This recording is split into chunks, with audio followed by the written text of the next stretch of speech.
ताराबाई शिंदे की कहानी। ताराबाई शिंदे भारत की पहली नारीवादी लेखिकाओं में से एक थीं। उन्होंने 9वीं शताब्दी में महिलाओं के अधिकारों और समाज में उनकी स्थिति पर गंभीर सवाल उठाए। उनकी सबसे प्रसिद्ध रचना स्त्री पुरुष तुलना थी, जिसे भारतीय साहित्य का पहला नारीवादी ग्रंथ माना जाता है।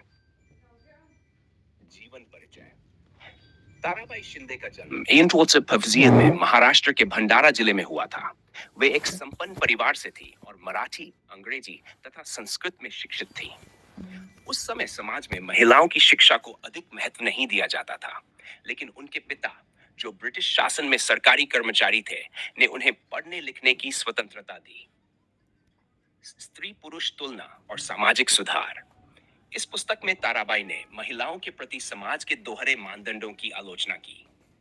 उन्होंने प्रश्न उठाया कि यदि कोई पुरुष व्यभिचार करता है तो उसे क्षमा कर दिया जाता है, लेकिन अगर कोई स्त्री गलती करे तो उसे समाज में तिरस्कार सहना पड़ता है।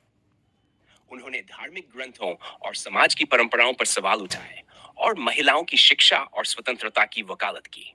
इस रचना के कारण समाज में उनका भारी विरोध हुआ, लेकिन यह पुस्तक महिलाओं के अधिकारों की लड़ाई में मील का पत्थर बनी। समाज पर प्रभाव। ताराबाई शिंदे का कार्य 19वीं शताब्दी के समाज सुधारकों जैसे महात्मा ज्योतिबा फुले और सावित्रीबाई फुले के विचारों से प्रभावित था। उन्होंने विधवा पुनर्विवाह, सती प्रथा, बाल विवाह और जातिगत भेदभाव के खिलाफ आवाज उठाई। निधन। ताराबाई शिंदे का निधन 1998 में हुआ, लेकिन उनकी लेखनी आज भी भारतीय नारीवाद और समाज सुधार आंदोलनों के लिए प्रेरणा बनी हुई है। निष्कर्ष।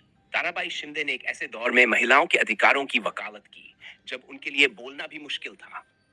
उनकी पुस्तक और विचार आज भी प्रासंगिक हैं और नारी सशक्तिकरण की दिशा में महत्वपूर्ण योगदान देते हैं।